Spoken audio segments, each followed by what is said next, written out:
Crowd control an issue at Magnum New Rules. The promoter Dylan Reed defends his company Brownstone's handling of the event. Magnum New Rules not problem-free, but the promoter happy with the numbers. At least 20,000 people. 20,000 people were at the Alkaline Magnum New Rules show. At least that, yeah. That's a lot of people. When last in Kingston have we had an event with 20,000 people? I've heard that's been over 30 years, almost 30 years, somewhere around there. But barriers overturned, fences flattened, some people saying they were hurt. New Rules was something of a danger zone last Saturday, wasn't it? No, it wasn't a danger zone because what transpired, it actually transpired over about a 15 to 20 second period. Persons didn't know why they were running. It wasn't a brawl, it wasn't a fight that instigated all that.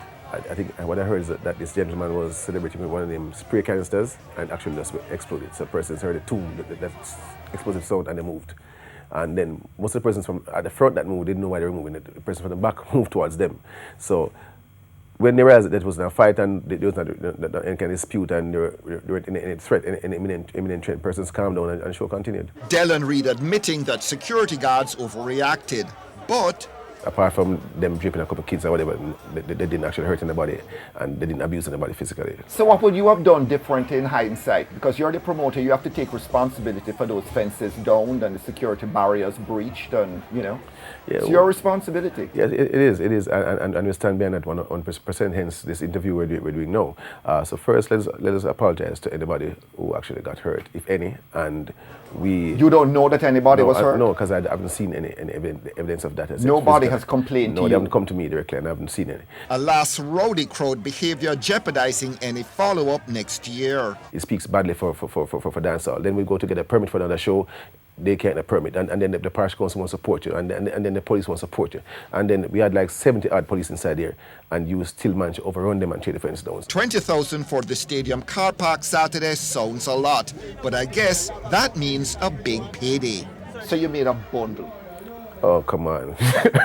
What's wrong with that? People pay to go to the event. You must have made a bundle. The show was a success. The production was a success. We're not focused so much on the financial gains. We're more focused on the quality of the production. Everybody's focused on financial gains. You think the public watching tonight are going to believe you that you're not focused on that? We are focused on delivering quality. We are focused on our other agendas in terms of making money and paying your bills. Well, that's relative. that's relative. We had more things to achieve out of this than just the financial returns. So yes, we probably break even, but I don't think we made a lot of money. More things to achieve, like what? We acknowledge that he's a puller with 20,000 persons inside the stadium. Of course, that artist made a contribution, but we know that ultimately persons came to critique the artist and to see what he had to deliver. So I hope that your questions have been answered, and I hope that whenever you see Alkaline New Rules being staged again, we'll come to see the show and come well behaved this time.